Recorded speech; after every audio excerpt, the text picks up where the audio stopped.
रजगुण ब्रह्मा जी की, और सिद्धि प्राप्त करके भगवान बन बैठा। अपने ही पुत्र प्रहलाद का शत्रु बन गया और वो जुल्म गुजारे उस पुण्यात्मा के साथ। पिता होकर भी शर्म नहीं आई, उस अहंकार के भूखे तीनों गुणों के उपासक ने ऐसे जुल्म की राक्षस कहलाया और कुत्ते वाली मौत मारा गया। भगवान ने आकर उसकी छाती पाड़ी, पेट पाड़ के गिर दिया। अब तमोगुण भगवान शंकर की पूजा की थी रावण ने, आपके समक्ष है। और जो वर्तमान के शिव के पुजारी एक सोमवार का व्रत रख के थोड़ी बहुत मंत्रमाला करके नहीं सोचा कि पता नहीं क्या प्राप्ति कर लेंगे। अब रावण जैसी भक्ति वर्तमान का कोई भी नहीं कर सकता। यहाँ से धड़ काट के, यहाँ से काट के 10 दोनों भुजा से समर्पित कर दिया था। और जैसा किया वैसा ये दे सकते हैं भगवान, वैसा ही इसको दे दिया।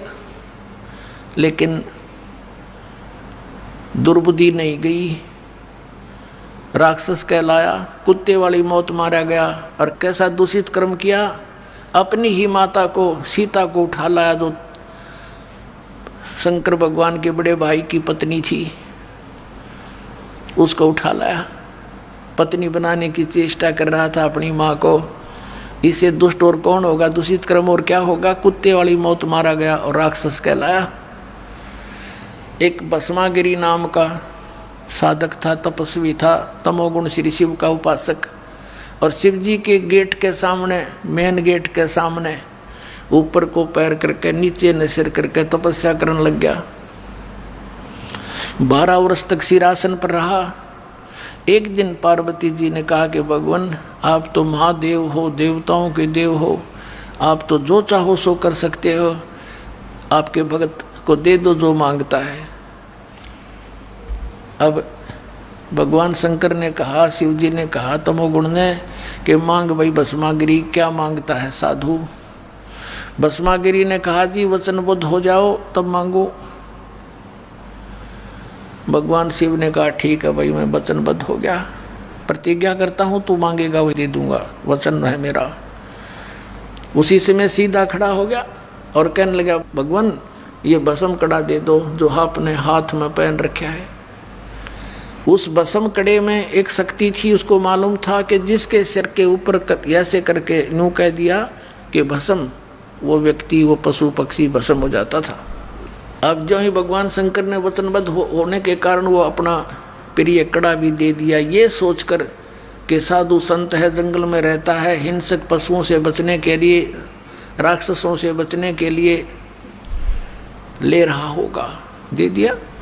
जो ही कड़ा हाथ में आया और एकदम ठाके मारकर हंसने लगा कि शंकर होले होशियार, तुझे मारूंगा और पार्वती को अपनी पत्नी बनाऊंगा। हा हा हा।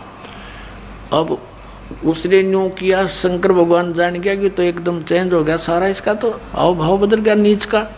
भगवान शंकर ने डांक ठोक दी, फुल स्पीड तक भाग लिया, 100 की स्पीड तक। आगे आगे भगवान और पीछे पीछे पुजारी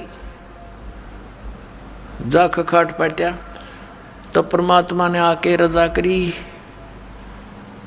उनके शंकर जी के और उस पुजारी के बीच में आकर पार्वती रूप बना के खड़े हो गए खुद परमात्मा। और वो तो पार्वती के लिए भाग ही रहा था, उसने सोचा चल 2 बात कर लेता हूँ पार्वती से, रुक गया। अब पार्वती रूप में परमात्मा ने कहा कि आप रुक जाओ, क्यों भागे जा रहे हो, आओ बैठो 2 बात करेंगे। अब शंकर जी तो आपके निकट आ नहीं सकता, 100 किलोमीटर तो उड़ा नहीं डटे भी हो। अब वो निश्चिंत होकर खड़ा हो गया। पार्वती रूप में प्रभु ने कहा कि मुझे कुछ डांस करके दिखा ताकि मेरा मन प्रसन्न हो, आपको पसंद करूं। वो कहने लगा मैंने नाचना तो ना आता, मैं साधु संत, मैंने तपस्या की है। तो पार्वती रूप में भगवान ने कहा कि मैं सिखाती हूँ तुझे, पहले डांस करके दिखा मुझे। इस हाथ को ऐसे कर, इस पैर को ऐसे कर, इसको ऐसे कर, इसको ऊपर ला, इसको नीचे कर। धीरे धीरे जिस हाथ में उसको कड़ा था वो सिर पर आ गया ना, तो उसने बोली बूझ के जब कह दिया भस्म, वो भस्मागिरी नष्ट हुआ। अब उस कड़े को लेकर विष्णु रूप धारण करके परमात्मा शंकर भगवान के से काफी आगे खड़े हो गए और कहा, कहाँ दौड़ रहे हो? बोले, नाथ कहाँ चले? शंकर जी कहाँ जा रहे हो? कि भाग ले विष्णु भाग ले, पीछे एक दुष्ट आ रहा है, उसने मेरे से धोखा किया है। तब विष्णु रूप में प्रभु ने कहा कि देख, ये तेरा कड़ा मैं ले आया, उससे भाग, डरे मत, वो मैंने नाश मार दिया है।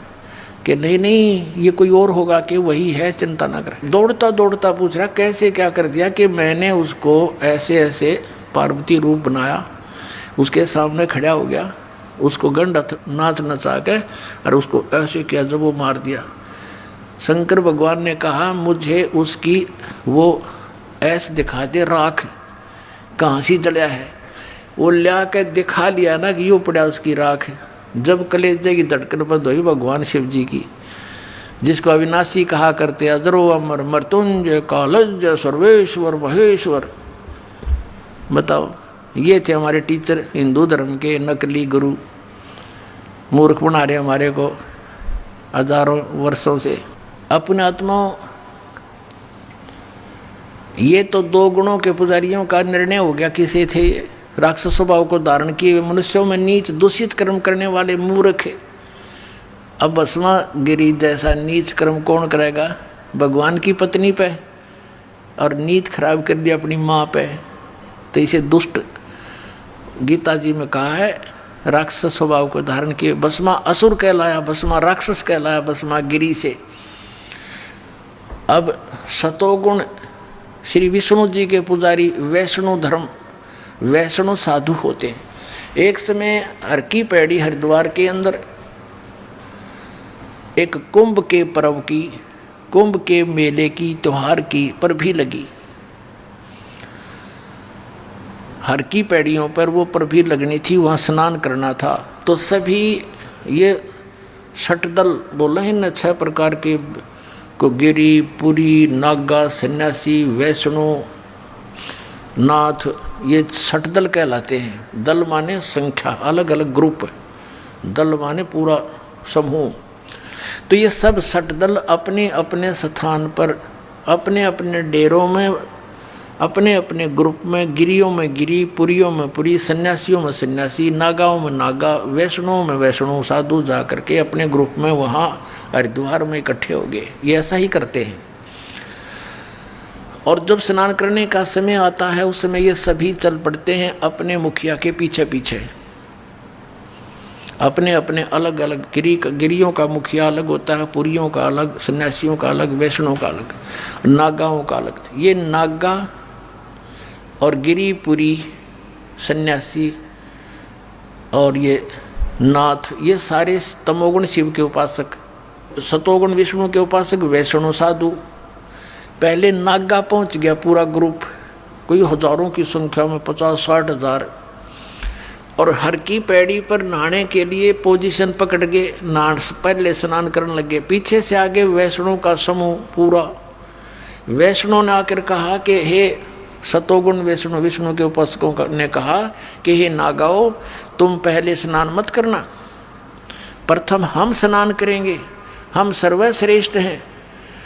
नागा कहने लगे, नहीं, हम सर्वश्रेष्ठ हैं, हम प्रथम स्नान करेंगे, हम त्यागी और बैरागी हैं, हम नी इच्छा रहते हैं, हम वस्त्र तक भी ग्रहण नहीं करते, और हम सर्वश्रेष्ठ हैं, हम प्रथम स्नान करेंगे। अब वैष्णो साधु कहने लगे, वो संत, कि तुम काहे के श्रेष्ठ हो, हैं? तुम नंगे फिरते हो पशु की तरह, राख लपेटे रहते हो, आज तुम नहाने वाले बन गए, शरण फिरो, टट्टी के हाथ भी ना धोते तुम, आज प्रथम स्नान करने पर तुल गए हो। अब इतनी बात से वो क्षुब्ध हो गए। कौन? नागा। भगवान भूल गए, वो कुंभ का मेला की पर भी भूल गए, उल्टे फिर गए एकदम। और उसने उनके बाल पकड़ दिए, उसने उनके गुट्टम गुट्टा, फिर तलवार निकाल लाए, तीर मारे एक दूसरे के, पूरी छुरी घोंप देने, एक यानी बुड़के भर भर काट खाए, कत्लेआम कर दिया। 25,000 ये त्रिगुणोपासक कटका मर गए वहाँ हर की पैड़ी हरिद्वार के अंदर। होय होय।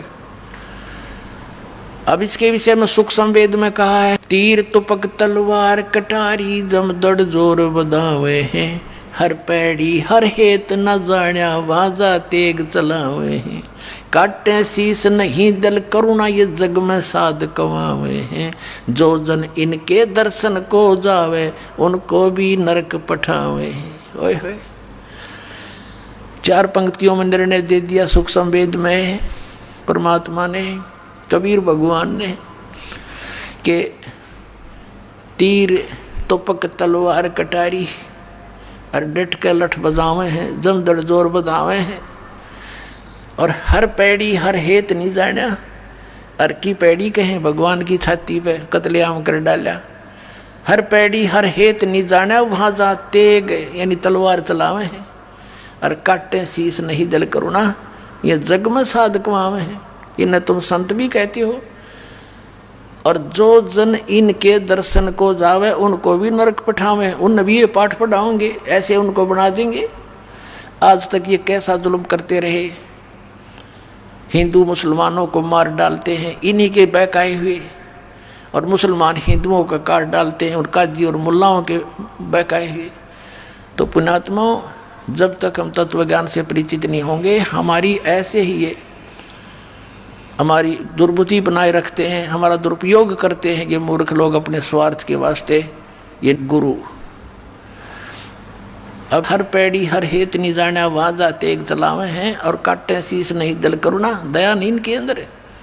अरे न साधु कहो तुम, ये जग में साध कमावे हैं। तो पुण्यात्माओं, आप जी को सत्संग प्राप्त नहीं हुआ, क्या कारण रहा कि हमारे जो धर्म गुरु थे वो संस्कृत अवश्य जानते थे, लेकिन अध्यात्म ज्ञान शून्य था उनका, वे तत्व ज्ञानहीन थे और हैं अभी तक। हमारे धर्मगुरु कौन हैं? आचार्य, शंकराचार्य और अन्य मंडलेश्वर, ये सब हमारे धर्मगुरु हैं। तो पुण्यात्माओं, तो ये तो बता दिया परमात्मा ने, गुण तीनों की भक्ति में ये भूल पड़ो संसारे, कहे कबीर निज नाम बिना कैसे उतरो पार। निज नाम यानी सतनाम के बिना, उस सच्चे नाम बिना पार कैसे होगे। अब जैसे गीता जी अध्याय नंबर 17 के श्लोक नंबर 23 में लिखा कि ओम तत्सत इति निर्देश ब्रह्म ने त्रिविध समर्थ है। सच्चिदानंद घन ब्रह्म के पाने की इस 3 मंत्र की साधना करनी होगी। 8वें अध्याय के 13वें श्लोक में गीता ज्ञानदाता कहता है कि ओम इति एक अक्षरम ब्रह्म व्यवहारन माम स्मरण ये प्रियाति तदन देहम सयाति परमाम गतिम। मुझ ब्रह्म का केवल एक ओम मंत्र है, जो इसका अंतिम श्वास तक सिमरण करता हुआ शरीर छोड़कर जाता है तो उस परम गति को प्राप्त होता है, जो ओम से मिलनी है। ओम से ब्रह्मलोक मिलेगा। ब्रह्मलोक में गए हुए प्राणी फिर वापस आते हैं 8वें अध्याय के 16वें श्लोक में, वहाँ पुनरावृत्ति के अंदर है। तो उसके पाने के लिए तो केवल एक 3 मंत्र का जाप, इसके अतिरिक्त जो भी जाप करते हैं उस शास्त्र विधि को त्याग कर वो मनमाना आचरण है। फिर ऑप्शन छोड़ दिया है कि उस परम अक्षर ब्रह्म की पाने की पूरी complete worship, way of worship तत्वदर्शी संत बताओगा, उससे पूछ लो तो वो बताएगा। फिर सबकी कैसी पूजा नहीं करनी, पूजा होती है इष्ट रूप में मानकर पूजा करना होता है, साधना मजदूरी कोई अन्य होता है। अब ये तो हो गया कि 3 देव की जो करते भक्ति उनकी कदे ना हो वह मुक्ति। 600 वर्ष पहले परमेश्वर ने कहा था ये बातें, ये ज्ञान बताया था, और आज इसका समर्थन उन सदग्रंथों ने किया जिनको हम एथेंटिक मानते हैं। तो वो क्या थे जो हमने ज्ञान दिया करते, वो नकली गुरु आज तक मूर्ख बना रहे आपको। अब गीता जी अध्याय नंबर 7 के श्लोक नंबर 16 और 17 और 18 में गीता ज्ञान दाता ब्रह्म अपनी साधना करने वालों की बताता है कौन कौन करते हैं। अर्थार्थी, आर्थ, जिज्ञासु और ज्ञानी। अर्थार्थी, आर्थ, जिज्ञासु इनको रिजेक्ट करता है कि ये भी सही साधना नहीं करते। और ज्ञानी को सिलेक्ट किया है कि ज्ञानी आत्मा होती तो अच्छी है। ज्ञानी वो होता है जिसको पता लगा कि केवल एक परमात्मा की भक्ति करनी चाहिए। वेदों में यही लिखा है कि पूर्ण परमात्मा की भक्ति से पूर्ण मोक्ष होगा। लेकिन ये भूल गए कि वेदों में ये भी लिखा था कि उस पूर्ण परमात्मा की भक्ति वेदों में वर्णित नहीं है, उसको तो तत्वदर्शी संत बताएंगे। लेकिन उन्होंने अब पे निष्कर्ष निकाल लिया, यजुर्वेद अध्याय नंबर 40 के मंत्र 15 से ओम नाम सेलेक्ट कर लिया पूर्ण परमात्मा का। जबकि वो 17वें श्लोक में 40वें अध्याय यजुर्वेद के खुद कह रहा है कि मेरा तो ओम ब्रह्म है, ओम मंत्र है मुझ ब्रह्म का, और वो तो प्रोक्ष है, पूर्ण परमात्मा तो ऊपर। वह इनकी बुद्धि में ना बड़ी बात, क्योंकि गुरु बिन काहू न पाया ज्ञाना, जो थोथा वो छड़े मूड किसाना। गुरु बिन वेद पढ़े जो प्राणी, समझे न सार रहे अज्ञानी।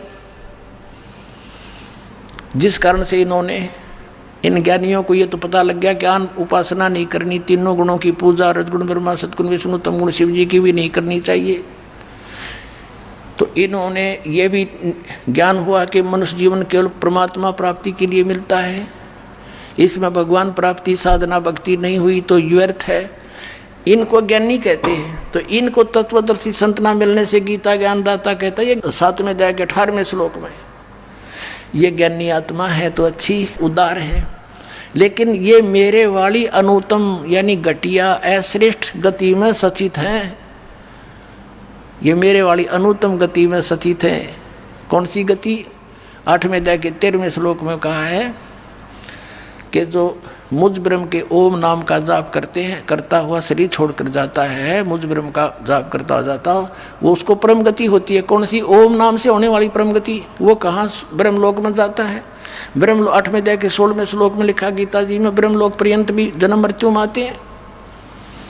और गीता के अन्नदाता स्वयं कहता 4थे अध्याय के 5वें श्लोक में, और 9वें श्लोक में, 2 अध्याय के 12वें श्लोक में, 10वें अध्याय के 2 श्लोक में गीता जी में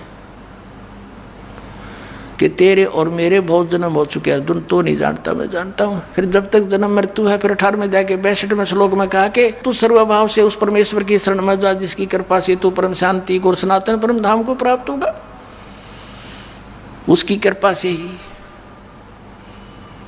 तो इससे सिद्ध हो गया कि गीता ज्ञानदाता से कोई और है सुप्रीम पावर, जिससे पूर्ण मोक्ष होगा। 15वें अध्याय के 4थे श्लोक में कहा कि तत्वदर्शी संत की प्राप्ति के पश्चात परमेश्वर के उस परम पद की खोज करनी चाहिए, जहां जाने के बाद साधक फिर कभी लौट कर संसार में नहीं आता, और केवल उसकी पूजा करो, अन्य की सब त्याग दो। अपनी भी पूजा को रिजेक्ट करता है वो, पूजा माने इष्ट रूप में मानना। तो यहाँ इन अज्ञानियों से, अनाड़ियों से कोई पूछता है कि गीता जी अध्याय नंबर 7 के श्लोक नंबर 18 में गीता ज्ञानदाता अपनी गति को भी अनुत्तम क्यों बताता है? तो ये कहते हैं उसका अर्थ अनुत्तम नहीं, सर्वश्रेष्ठ मानो, जिससे उत्तम कोई और गति ना हो, जिसको प्राप्त हो जाता है उसके बाद और कुछ जानना शेष रहता, इसलिए इसको अनुत्तम, वो अनुत्तम गति है। मूर्ख बना रहे। 4ठी कक्षा के बालक ने पूछ ले, अगर इससे अधिक अच्छी कोई श्रेष्ठ गति नहीं होती, इनकी बात मान ले, तो ये 18वें अध्याय के 62वें श्लोक में कह रहा है कि उसकी शरण में जा, सर्वभाव से उस परमेश्वर की शरण में जा जिसकी कृपा से तो परम शांति को प्राप्त होगा। 8वें अध्याय के 5 और 7 में गीता ज्ञानदाता अपनी साधना बताता है, मेरी पूजा कर मुझे प्राप्त होगा। और 8, 9, 10 में उस परम अक्षर ब्रह्म की पूजा, पूर्ण परमात्मा की पूजा के लिए कहता, उसके लिए तत्वदर्शी संत खोज ले। 4थे अध्याय के 34वें श्लोक में कहा। तो इन अनाड़ियों ने कह भी पता नहीं गीता जी का। गीता जी में है कि हरे कृष्ण हरे राम राधे श्याम सीताराम ओम नमः शिवाय फलाना धकड़ा, है कोई मंत्र ऐसा? मूर्ख बना रहे कितने दिनों से हमारे को। अब इसलिए इस गीता ज्ञानदाता ने कहा है कि मेरी साधना में ये लीन ज्ञानी आत्मा अनुत्तम गति में ही सचित रहे। अनुत्तम कैसी? कि जिससे जन्म मृत्यु बार बार होती रहे, वो अनुत्तम है। और जहाँ जाने के बाद फिर लौट कर नहीं आते, वो ब्रह्म साधना से प्राप्त नहीं हो सकती। इन ज्ञानी आत्माओं ने हठ योग किए, ओम नाम का जाप किया, वेदों से प्राप्त करके, आन उपासना किसी देव की पूजा नहीं की। और ब्रह्मा जी को जब ये कमल के फूल पर बैठा था वहाँ सचेत हुआ, इसको बेहोश करके कोमा में रखा हुआ था, वहाँ सचेत कर दिया कमल के फूल पर बैठा के। ब्रह्मा जी कहते मुझे नहीं मालूम है कहाँ से आ गया। तो आकाशवाणी कर दी इस काल ने कि तप करो तप करो। इसने सोचा यह आकाशवाणी पूर्ण परमात्मा की है, और करी थी इस काल ने। उसके बाद ब्रह्मा जी को वेद प्राप्त हुए। वेदों में कहीं पर भी हठ योग तप योग करना नहीं लिखा। तो इस ब्रह्मा के इस लोक वेद से कि मुझे आकाशवाणी हुई है तप करने की, हठ योग करने लग गए। ये ओम नाम का जाप वेदों से ले लिया, हजारों वर्ष तक डले रोते रहे। गीता अध्याय नंबर 11 के श्लोक नंबर 47-48 में कहता अर्जुन, ये मेरा रूप जो तूने देखा ये असली मेरा रूप है, इससे पहले किसी ने नहीं देखा, किसी को प्राप्त नहीं हुआ मैं। और मेरे इस रूप की प्राप्ति अर्थात मेरी प्राप्ति न वेदों वर्णित विधि से, न तप से, न जप से, न किसी क्रियाओं से कोई नहीं कर सकता। इति सिद्धम कि वेदों में वर्णित विधि ओम नाम से और जो भी साधना क्रिया करते हैं यज्ञों से परमात्मा प्राप्ति नहीं से कुछ अन्य लाभ हो जाते हैं। वो लाभ इन ऋषियों को हो गए, सिद्धियाँ आ गई, एक दूसरे को ऊपर प्रभु पाकी के, किसी को भस्म कर दिया, किसी को जो है ना दुराशीष दे दी, जिस कारण से इनसे डरने लग गए। एक चुनक नाम के ऋषि थे, उसने ऐसे ही वो ज्ञानी आत्मा उद्धार थे, हजारों वर्षों तक ओम नाम का जाप और हठ योग किया। लोक वेद हठ योग गीता जी अध्याय नंबर 17 के श्लोक नंबर 6 में जिसको रिजेक्ट किया है कि शास्त्र विधि को त्याग कर जो मनमाना घोर तप को तपते हैं वो राक्षस सब अन्य प्राणियों को भी दुखी देते हैं। इस शरीर के अंदर मुझ ब्रह्म को भी क्रस करने वाले, दुखी करने वाले असुर स्वभाव के जान। अब देखिए भी बुरे बताए ज्ञानी आत्मा क्यों। उस चुनक ऋषि ने साधना की, भगवान मिला नहीं, सिद्धियाँ एटम बम बन गया।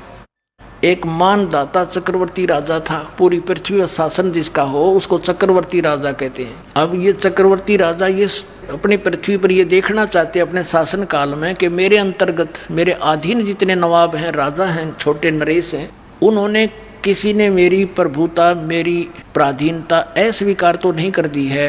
इसलिए एक अश्वमेघ का घोड़ा छोड़ देते हैं अश्वमेघ यज्ञ के लिए, उसके साथ कुछ सैनिक भेज देते हैं, और राजा का पर्सनल हॉर्स होता है अपना घोड़ा, उसके गले में एक पंपलेट लगा देते हैं, लगा दिया कि राजा मानदाता राजा के पास इतनी सेना है, 72 करोड़ सेना है, और जिस भी राजा को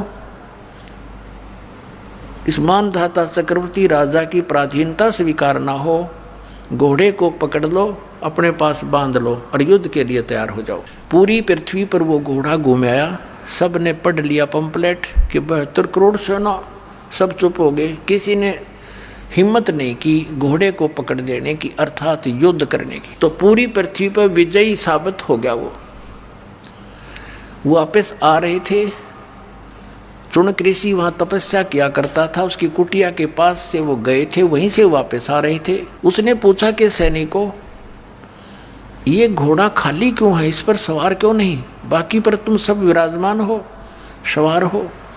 सैनिकों ने बताया कि ऋषि जी ये मानदाता चक्रवर्ती राजा का घोड़ा है, इस पर कोई बैठ नहीं सकता।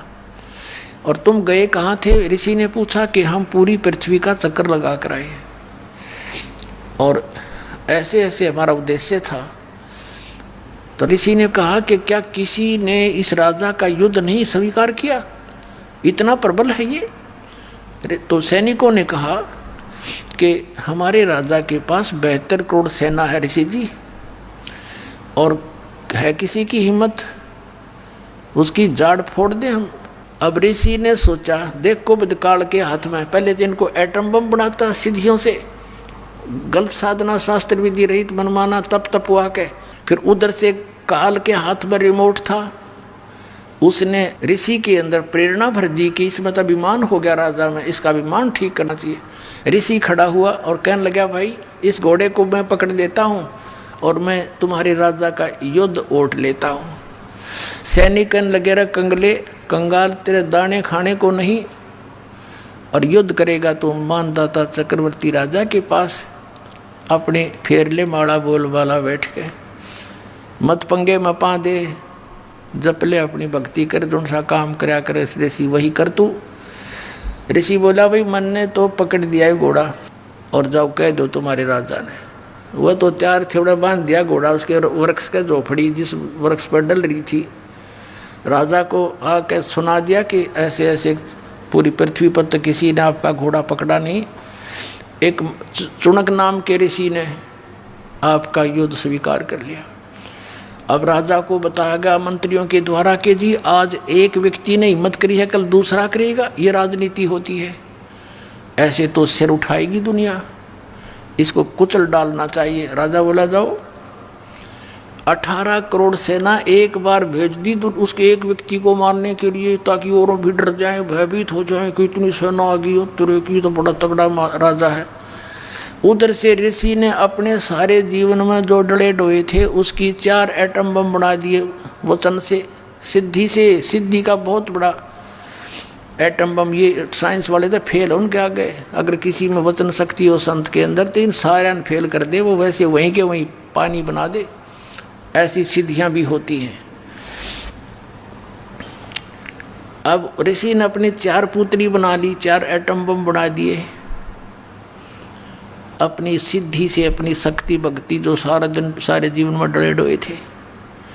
एक पुतली छोड़ दी, 18 करोड़ अक्षोणी सेना का कत्लेआम कर दिया, नाश कर दिया। राजा ने दूसरी टुकड़ी 18 करोड़ की भेज दी, ऋषि ने दूसरी पुतली छोड़ दी। 72 करोड़ सेना चक्रवर्ती राजा की नाश कर दिया।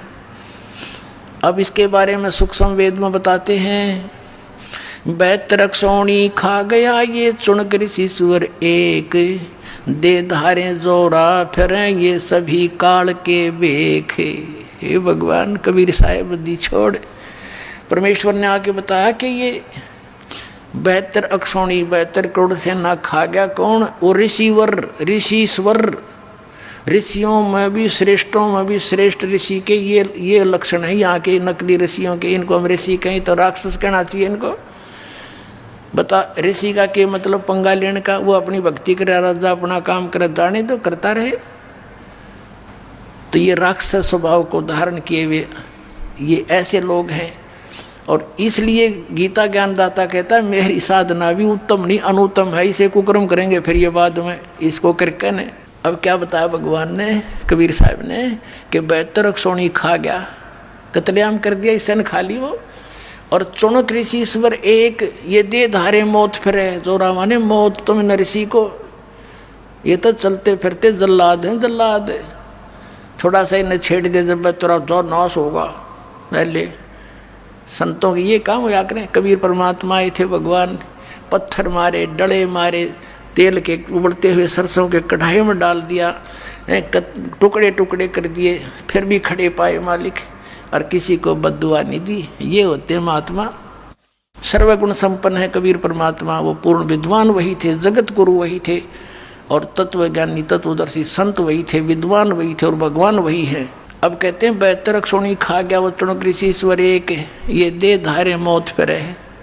ये जोरा, जोरा माने मौत, ये ऋषि दे धारे मौत फिरे। ये सभी काल के भेख ब्रह्म तक की साधना की, इसे भेख माने टोल के टोल, झुंड के झुंड, ऐसे तो ये। और फिर क्या होगा इसके साथ? ये ऋषि इसने ओम नाम का जाप किया और हठ योग किया। अब हठ योग से तप, सिद्धियां प्राप्ति, ओम नाम से ब्रह्म लोक प्राप्ति। ये ब्रह्म लोक में जाएगा, वहाँ देवता बन जाएगा। उसके बाद फिर ये पुनक्षीण होने के बाद फिर पृथ्वी पर आएगा, राजा बनेगा। राजा बनकर के तो शिकारी बनकर शिकार मारेगा, दुनिया जीव हिंसा करेगा, राजा एक दूसरे के साथ लड़के करेगा, यानी फिर कर्म फोड़ेगा। फिर इसको कहाँ भेजेंगे? नरक में ठोकेंगे, नरक भोग कर फिर पृथ्वी पर आएगा, फिर ये कुत्ता बनेगा ये चुनक ऋषि। और इसके सिर में कीड़े पड़ेंगे, जख्म, और जितने ये जीव हिंसा करे थे बाणदाता चक्रवर्ती राजा के, वो कीड़े उसको चुन चुन कर खाएंगे। तो इसलिए गीता ज्ञानदाता 7वें अध्याय के 18वें श्लोक में कहता है कि ज्ञानी आत्मा है तो उद्धार, ये चले थे तो परमात्मा प्राप्ति के लिए, लेकिन इनको तत्वदर्शी संत ना मिलने से ये अपने आप निष्कर्ष निकाल कर एक दूसरे से सुन सुना कर और ये समर्पित हो गए मेरे पे। ब्रह्म कहता है काल, और मेरे वाली अनुत्तम गति में सचित रहे, यानी मेरे से जो इस ओम से, मेरी क्रियाओं से, ओम नाम के जाप से जो लाभ मिलना था वही तक गति हुई इनकी, और वो अनुत्तम गति है, अनुत्तम घटिया। अब इस तो बुंडी के घटिया होगी, सारे जीवन डले डोए, और फिर एटम बम बन गया बबूल का पेड़। आम के स्थान पर संत तो आम के पेड़ होने चाहिए, डले मानो उसको भी फल दे। और ये बबूल बड़ा हाथ ला दे तो गट जाए उस बेडिक ततीये की तरह। इनको ऋषि कहा करते थे हम, परमात्मा ने आंख खोल दी हमारी। तो इसलिए कहा कि है तो अच्छी आत्मा, लेकिन मेरे वाली अनुत्तम घटिया गति में सचित रहे। क्यों? क्योंकि इनको तत्वदर्शी संत ना मिला। इसलिए 18वें अध्याय के 62वें श्लोक में कहा है कि अर्जुन तू सर्वभाव से उस परमेश्वर की शरण में जा, उसकी कृपा से तू परम शांति और सनातन परम धाम को प्राप्त होगा। तो पुण्यात्माओं, परमात्मा ने 600 वर्ष पहले कहा था, 3 देव की जो करते भक्ति उनकी कदे ना होवे मुक्ति। और आज इन सब सदग्रंथों ने समर्थन किया, Kabir is God, Kabir is God. बोलो सतगुरुदेव।